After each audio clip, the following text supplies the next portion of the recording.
बिहार की राजनीति में सीटों के बंटवारे को लेकर फिर से घमासान छिड़ गया है और इस बार सबसे बड़ी सुर्खी बने हैं एनडीए के सहयोगी हिंदुस्तानी आवाम मोर्चा हम के संस्थापक और केंद्रीय मंत्री जीतन राम मांझी। मांझी ने साफ शब्दों में चेतावनी दी है कि अगर उनकी पार्टी को 15 सीटें नहीं मिली तो वो अकेले ही 100 सीटों पर चुनाव लड़ेंगे।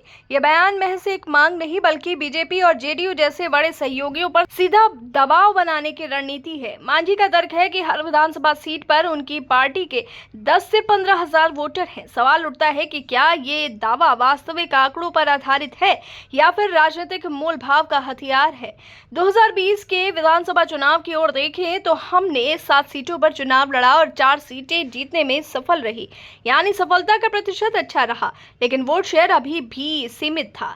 अब वो 7 सीटों से सीधे 15 सीटों की मांग कर रहे, जबकि पहले 20 से 40 सीटों तक का दावा कर चुके हैं।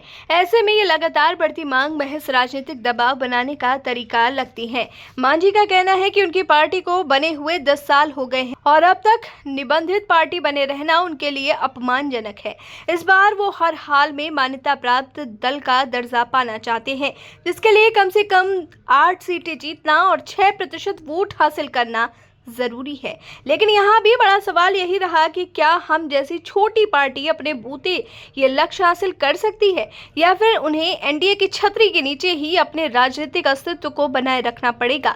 यहाँ बीजेपी और जेडीयू की मुश्किलें भी कम नहीं है। एक तरफ उन्हें चिराग पासवान की लोजपा आर को साधना है, दूसरी तरफ उपेंद्र कुशवाहा की पार्टी आरएलएम भी अपनी हिस्सेदारी चाहती है। ऐसे में मांझी की 15 सीटों की मांग पूरी करना गठबंधन के भीतर असंतुलन पैदा कर सकता है।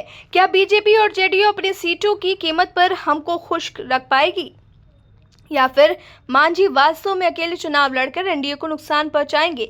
मांझी के इस बयान से एक और अहम सवाल खड़ा होता है, क्या छोटी पार्टियों का दबाव बिहार की राजनीति में सीट बंटवारे का खेल तय कर रहा है?